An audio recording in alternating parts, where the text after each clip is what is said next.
Hi everyone, thank you so much for being connected today. Today I'm going to start a series called Visualforce to LWC. We're going to have a couple of webinars in which I'm going to give you tips to migrate from Visualforce to Lightning Web Components and to leverage your Visualforce knowledge to make your journey easier.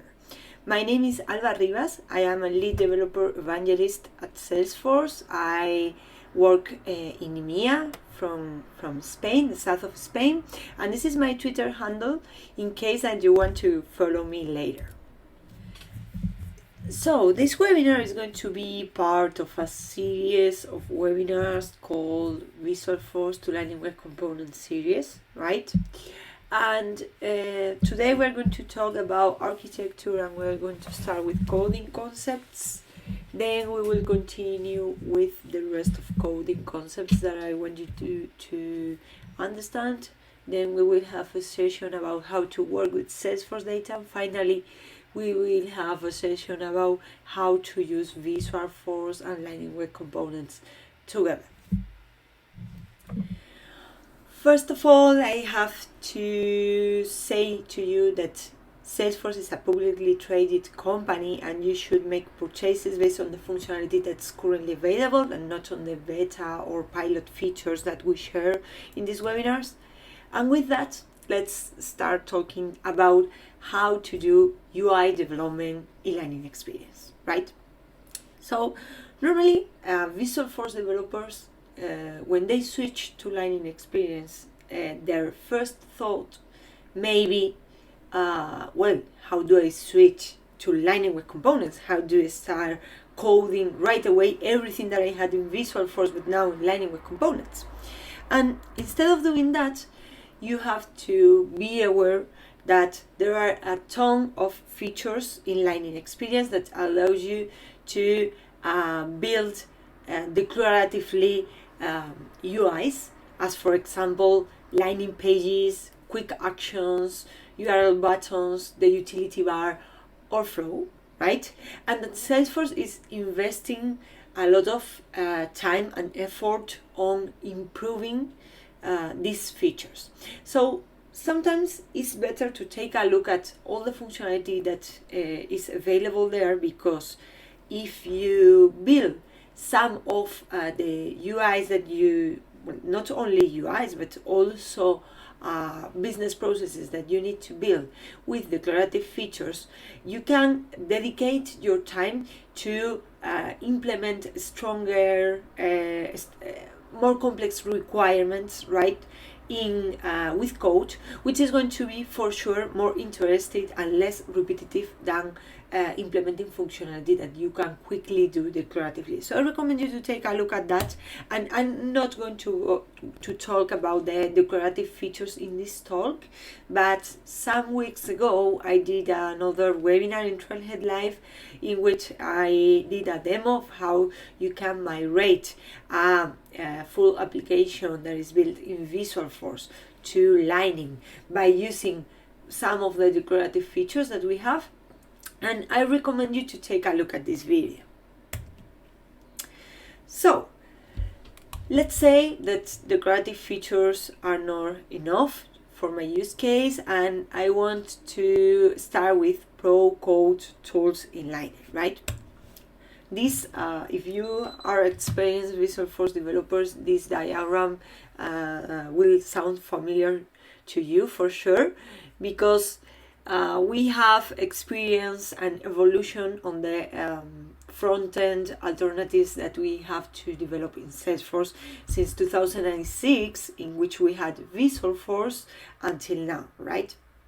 So in 2014, we released a framework called Aura, right? And now in 2019, well, last year, we released another framework called Lightning Web Components. Some people ask themselves, why have we done that? Well, first of all, I want to say that both Aura components and Lightning Web Components allow you to change the UI development paradigm that you had in Visualforce. In Visualforce, you were used to code full Visualforce pages and navigate from one page to another one, from that page to another one, etc. The concept changes in Lightning because we use what we call the Lightning component framework. Everything is a component. Everything that is part of a UI is a component that is reusable, that you can use almost anywhere in Salesforce. And those components, well, we have standard components provided by Salesforce, but you can download custom components from the App Exchange and you can build your own components. And both Aura and Lightning Web Components can be used to build Lightning components, right? And that's going to be transparent for the admins that use those components in App Builder, for example, or in any of the low-code solutions that we have in the platform. But then why do we have two different frameworks? Well, for that, we need to take a look back at the evolution of the web standards, right?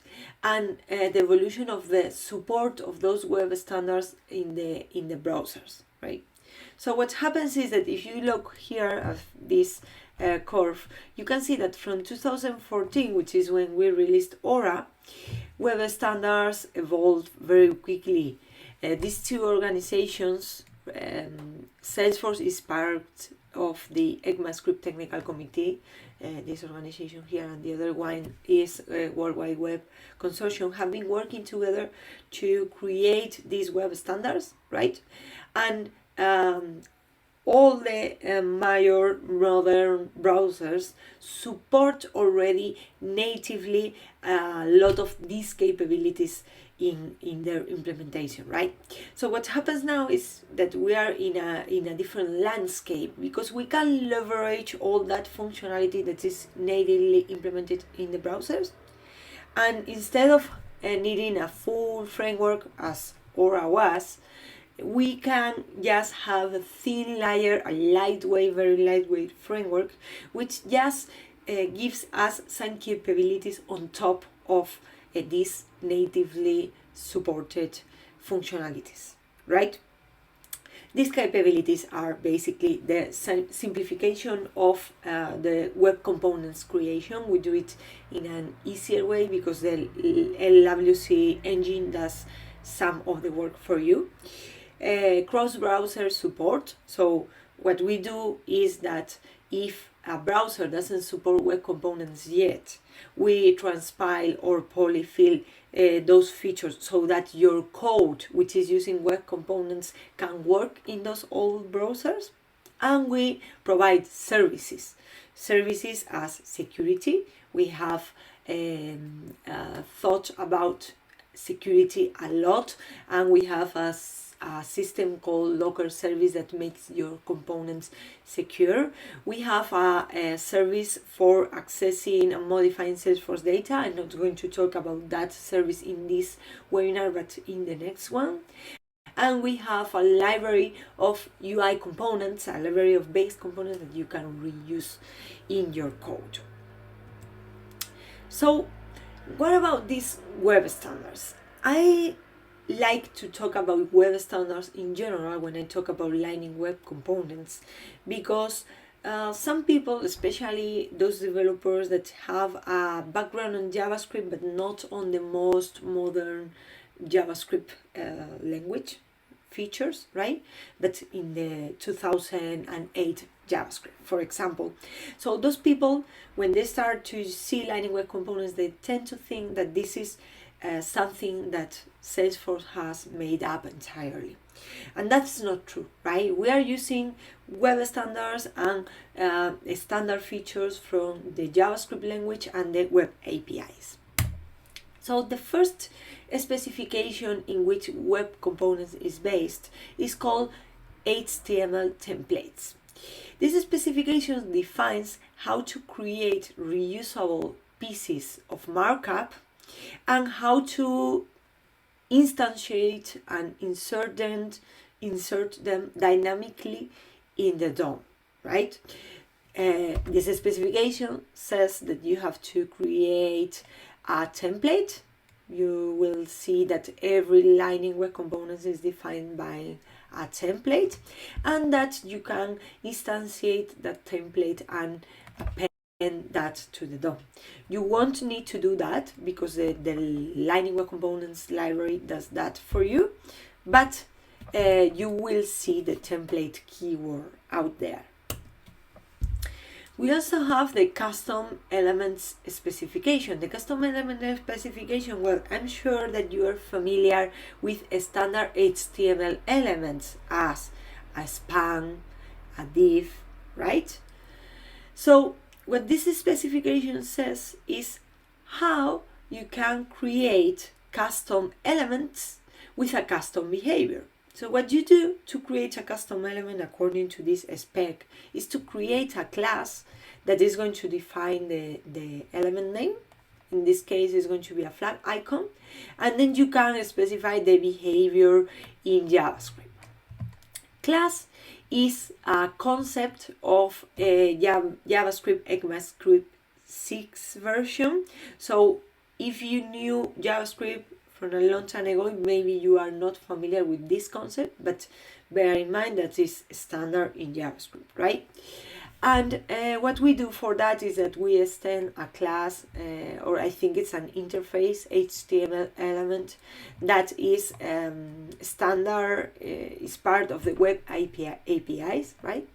And then you can reference those components in your markup, same as you do with a span or a div. You place the name of the component and you pass in any attributes or any properties that the component needs.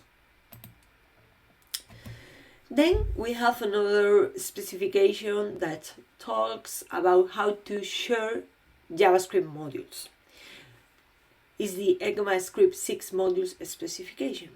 So what this specification says is that you can define reusable pieces of JavaScript, as for example here, we have a function, right, that we are exporting because we want this function to be importable in a different file. So for example here, let's say that we are in a different file and we are able to import this function from our utils module, right?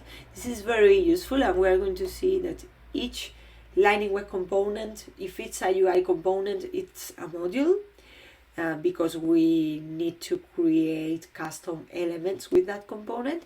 And also you can create a module that contains different functions that can be exported to be reused in a Lightning Web component that is not really a UI component but a service component. And the fourth specification that I want to talk about, this one is more difficult to understand normally because it's a more complex concept.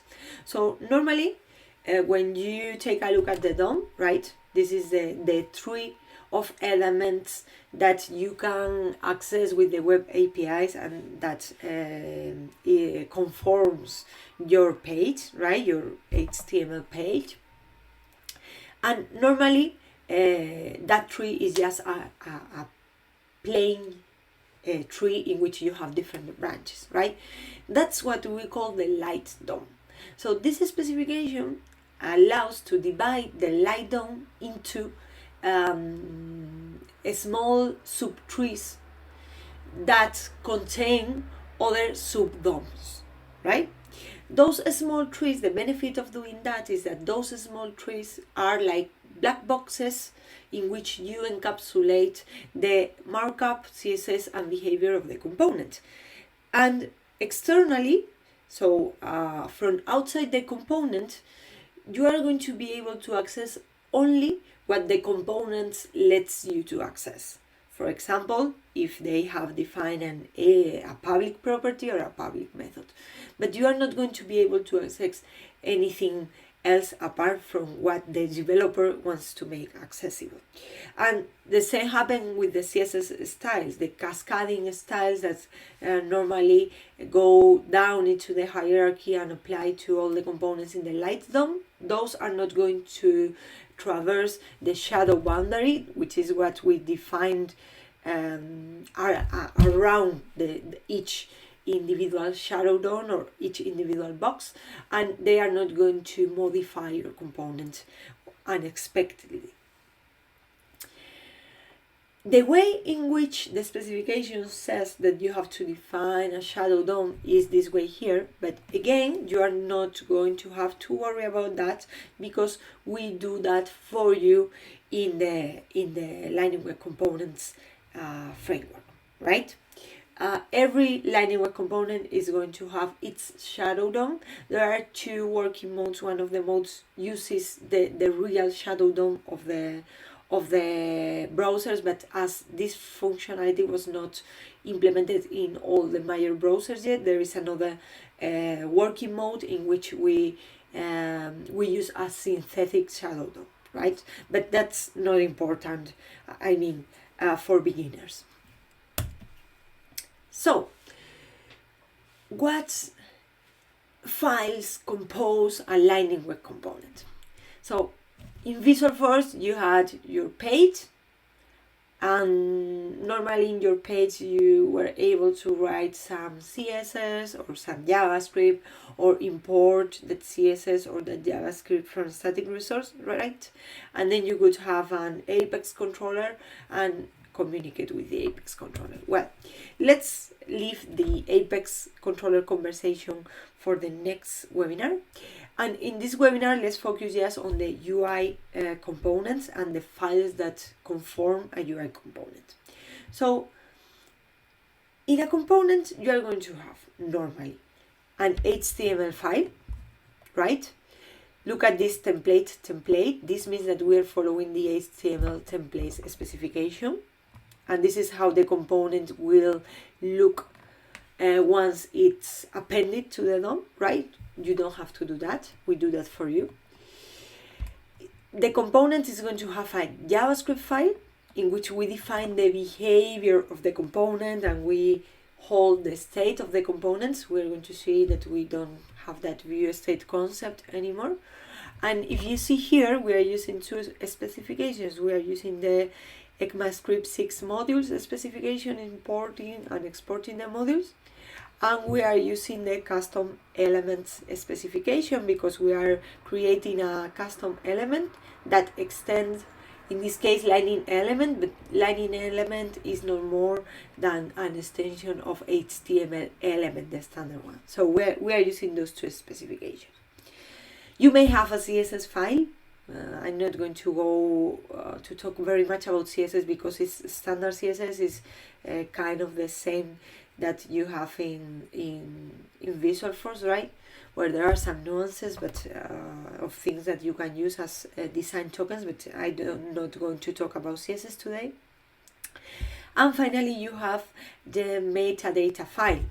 If you're using Lightning Web Components in the platform, you need to have this metadata file that defines the version of the component and if the component is exposed and if it can be used in the different low-code tools that we have in the platform as a builder, Lightning Flow, etc.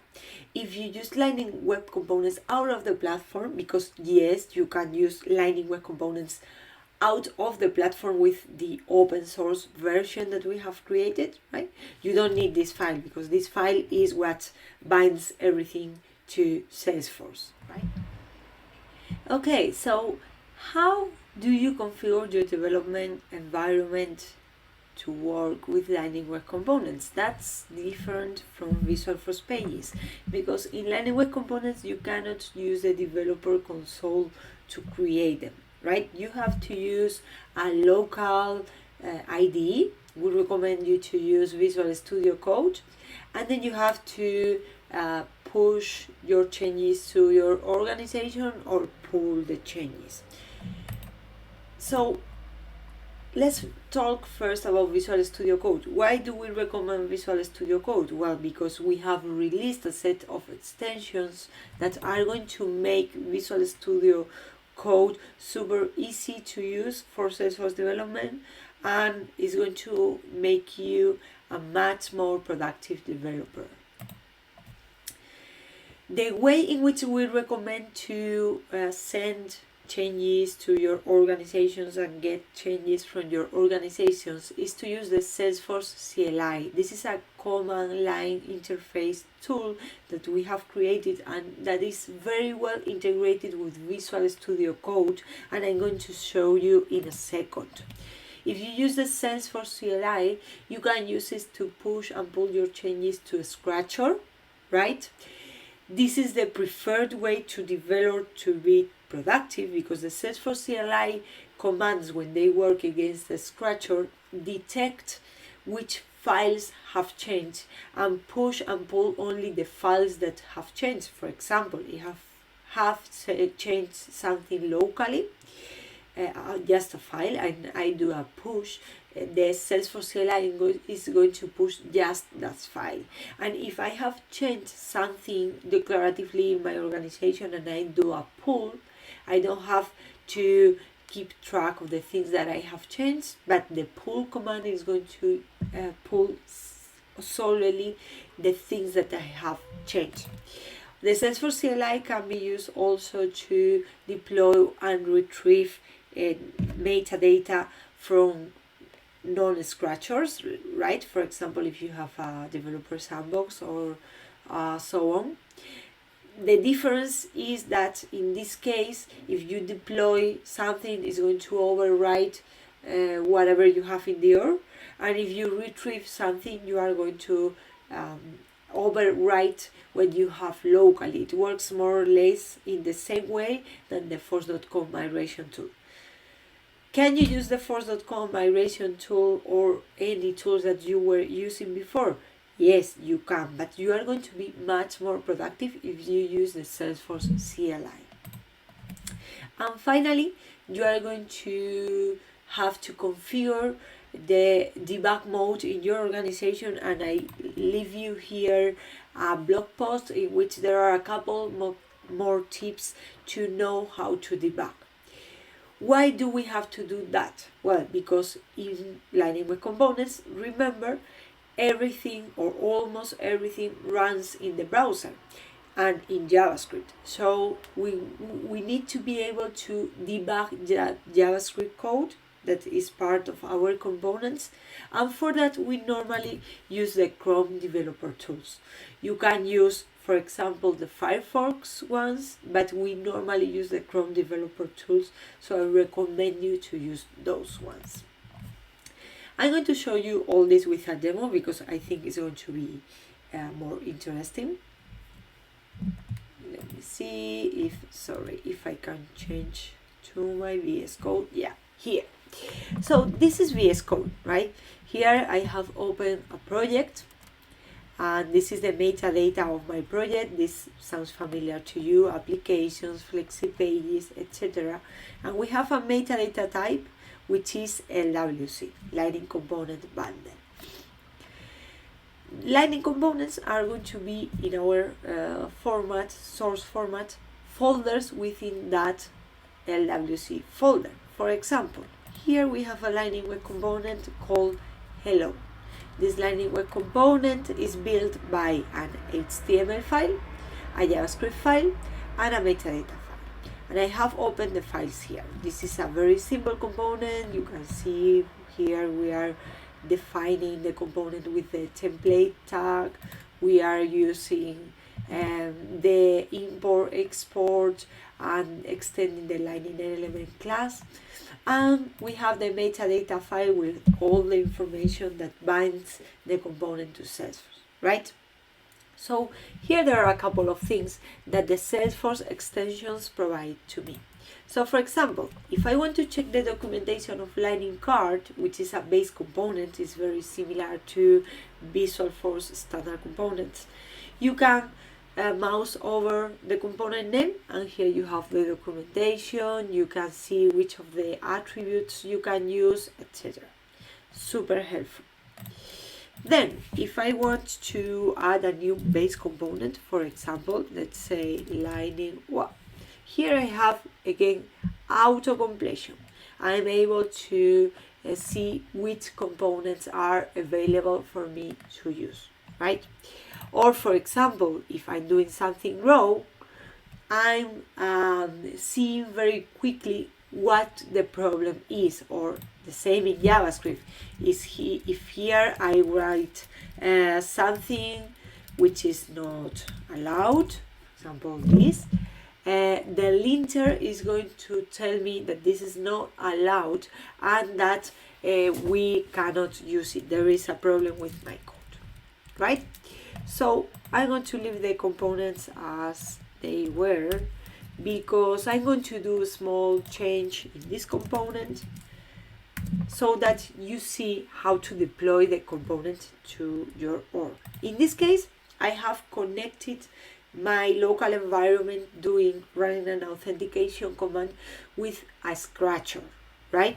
If I want to deploy this code to a scratcher, the only thing that I have to do is to write here force source push. All the Salesforce CLI commands start by SFDX, and here I'm going to push the changes in my code base to the organization. You're going to see that as I'm working with a scratcher, the Salesforce CLI detects that only a file has changed, and so I don't have to go find the file and deploy it, right? I can do just a general push, and that's going to work for me. Some other things that the extensions provide to you are the capabilities to execute these commands, like picking them from a drop down, which is easier if you don't remember the command. For example, there are commands to create components, Apex classes, etc., but you can also do a push, right, which is the same that I did. And also you have some shortcuts. For example, here when you right button click in a component, sometimes you have options of doing things with SFDX shortcuts. So this is very convenient. We have deployed the code to our org. I can open the organization with SFDX, force, or open, right? But I have the organization already open here, so I'm going to show you the org directly, because I want to show you how to debug, right? So what we said is that the components have JavaScript, right? So the JavaScript files of the components that I have in this page, all these are individual components, can be seen with the Chrome Developer Tools. To open the Chrome Developer Tools, you can click here on Inspect, and then you have all the HTML of the page. For example, I can see this component hello is the one that I created. All the HTML appears like together in the same page, but for example, this means that this is the beginning of my hello component, right? And also I can take a look at the JavaScript files that are part of the component. Here I have the JavaScript file of the hello component already opened, but you can open that here from open file, or you can go to the modules folder, and there I have all the modules for my components. And the JavaScript file contains some JavaScript in which I'm able to set some breakpoints, so that, for example, if I reload the page again, I can stop there and inspect the value of the different properties that I have in the component, or even I can open the console, which is here, and write things in the console. Okay, so for example, this dot greeting, right? I could write this. Oh, this is not clear. So what happens here is that it's not defined yet because I have paused the constructor there. But anyway, you can execute JavaScript statements as if you were in your JavaScript method, exactly in the part in which you have stopped the debugger, right? This is super helpful. To be able to do this, right? Oh, this is because I set some interruption points in another component that I will show you later. Let me finish this. Okay. So the way to be able to see the JavaScript files in this way is to activate the debug mode. So if you go to the setup menu, debug mode, there you activate the debug mode for your user, like clicking here and pressing enable. That way, the resources in JavaScript are going to be unminified and you are going to be able to add breakpoints to your file. If you don't do that, you won't be able to do that. And you know that you are in debug mode because you have a notice here. Okay, so let me go back to the presentation, not here, here, and talk about architecture. This is super important, right? Because Lightning Web Components architecture is super different to Visualforce architecture. Visualforce is a server-side templating language, right? So what you do in Visualforce is that the browser requests the page, then the page computes everything, taking into account, for example, if you have an Apex controller bound, it takes a look at all the properties defined in the controller, etc., and the server generates the HTML that is sent to the browser so that the browser can render that HTML and show it to the markup, right? So show it to the user. So what happens in Lightning Web Components? Lightning Web Components is different because in Lightning Web Components, what we do is to request a component, and the server, what it's going to send to the browser is a JavaScript file. It's a JavaScript file, which is the component definition. It's the JavaScript file that we have just seen. That JavaScript file contains all the information that you have created for the component. For example, what you wrote in the HTML template, that's really compiled into the JavaScript file, right? And the JavaScript file contains more information than your JavaScript code, because it needs that information to be able to render the HTML on the client, right? So that JavaScript file is going to be sent to the client, and the client, using JavaScript, executing the JavaScript, is going to render the component. If something happens, for example, a user clicks a button, whatever, in traditional Visualforce, a full re-render of the page was done in the server, right? But in Lightning Web Components, that doesn't happen. Everything happens in JavaScript. The component is going to be re-rendered in JavaScript, right? So I'm going to show you a demo of this. Well, here you have a link that links to our open source version of the Lightning Web Components engine. It's being open source and you can use it outside Salesforce, and it's interesting to take a look at that library, because there you are going to see how all the rendering process works. So let me show you a demo of this. And well, basically what I wanted to show you is that this file is the JavaScript file, the component definition that was sent to the browser, and it contains all the information of what the browser needs to render. So for example, if in my HTML I defined a lining card, the JavaScript file contains the information of what I created in my HTML file as well, not only what I'm defining here. That's important to know, right? Okay.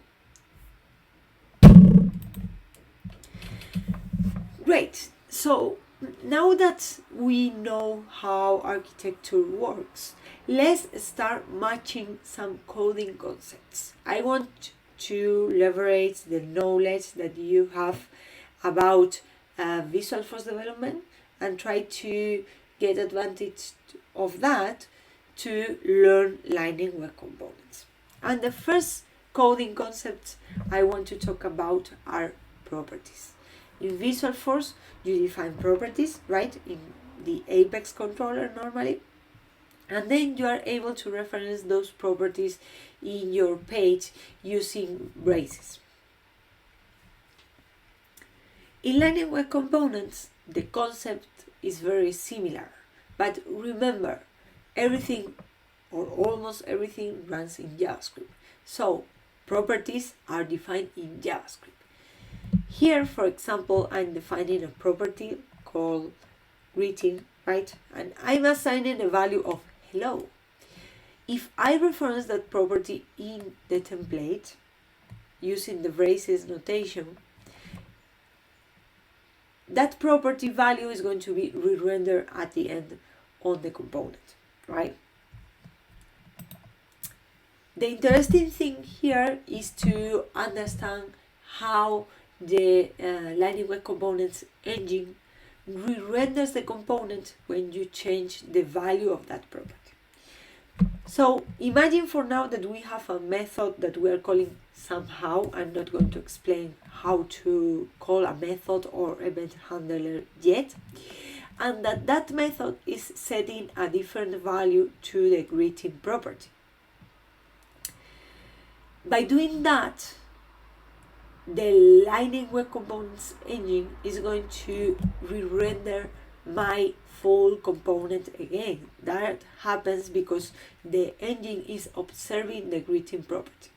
Normally, basic properties are observed. There are some cases in which you have to use an annotation called track, but I don't want to get into the details of that because it's a more complex concept. But normally in a basic example as this one, or when you are using an object, for example, if you change the fields of the object or the value of the property, the re-render is going to fire automatically. And another thing needs to be true for that to happen, which is that you are referencing that property in the markup. If I'm not referencing a property that changes in the markup, the re-render is not going to happen. All that happens client-side. In Visualforce, you had to call a method in your Apex controller so that the Visualforce engine rendered the HTML server-side and then send everything to the browser, right? Here, we just do it client-side and automatically. So let me show you. This example is the same, sorry, not yet. The same that we saw before is the hello example, right? And I'm not changing the value yet because that's an event handler and I will explain it to you later. But take a look at the code, because in the code we are showing this greeting. It's not I haven't pushed the code, that's the reason it's not. Oh, I pushed the code, so let me re-render. Let me refresh the page.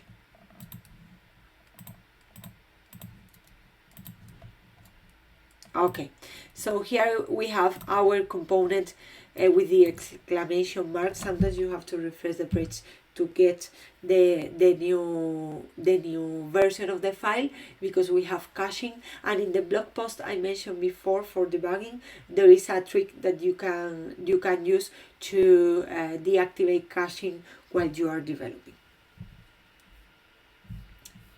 And this is the code, right? Great.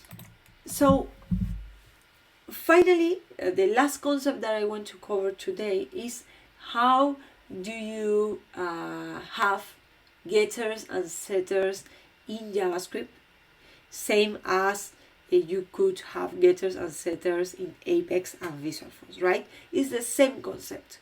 In Visualforce, you use getters and setters to execute some logic when a property is set or get. Also, getter methods and setter methods, right? It doesn't need to be a property. And here the concept is the same. In this example, for example, we are defining a getter because we use the get keyword before the name of the method that is going to define my property. And we define a setter. The setter is optional. You can define only a getter if you want to, but normally people used to define both, because normally you execute some logic when the property is set, right? So what we are doing here is that every time that item name is set, we are transforming that value to uppercase, and we are storing that value in a property which is internal called uppercase item name. When we get the value of that property, we are returning the value of the internal property. So basically here we can reference the property in the same way, but this time is defined via a getter and a setter, and we are doing a small transformation. Okay, so what's going to happen is that when we change the value of uppercase item name, as the getter depends on this property, is going to compute a new value as we are referencing the property in the markup, that value is going to be reflected and the component is going to be re-rendered. So if we take a look at the code, this is the to-do item component, right? And here I have the same example, but I have added a small bit so that we can see what happens when we set an item name, right? So here we are setting a value to a property that is defined by a getter and a setter, which is in lowercase, and we are going to see how this value changes. Here we are doing that in the constructor of the class. That's going to execute automatically when the class is instantiated, right? And that's standard from JavaScript. It's a class that exists on the web API. I'm not sorry, JavaScript. We are not creating that class, right? So we're going to debug this. I'm going to open here the to-do item component JavaScript class. If you find two classes, it's always the second class, the one that you have to open, right? And we're going to add a couple of breakpoints here, and here, right? We are going to reload the page and we are going to see what happens. So first, the constructor is executed. In the constructor, we are assigning a value to item name, right?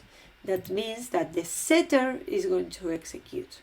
In the setter, we are changing the value to uppercase, and we are storing that value in uppercase item name.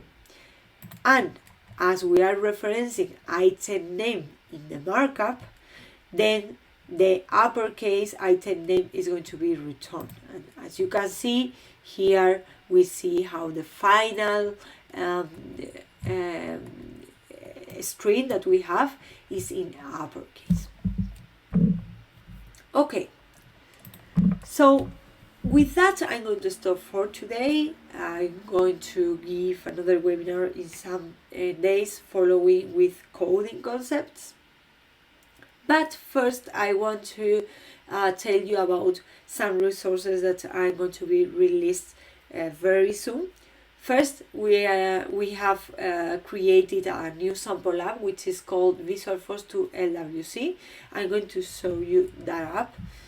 I have it open here, and in this app you are going to be able to see examples in which you have the Visualforce implementation on the left hand side and Lightning Web Component implementation on the right hand side, and you can go and check the code for both implementations and see what's the equivalent code, right? And we have examples for base components, right?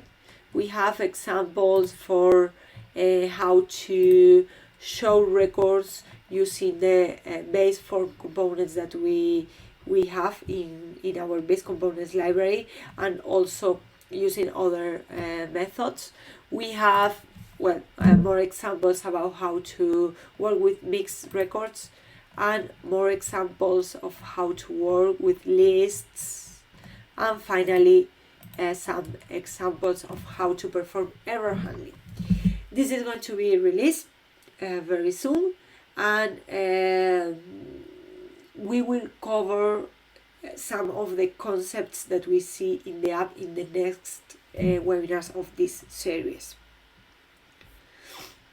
Also, we are going to release a couple of Trailhead modules related to this. First, we are going to release one that is generic and shows how to work with Salesforce data and landing web components. That applies both if you are coming from Visualforce or if you want to learn more about landing web components, but it's going to be really useful for people that come from Visualforce, I believe.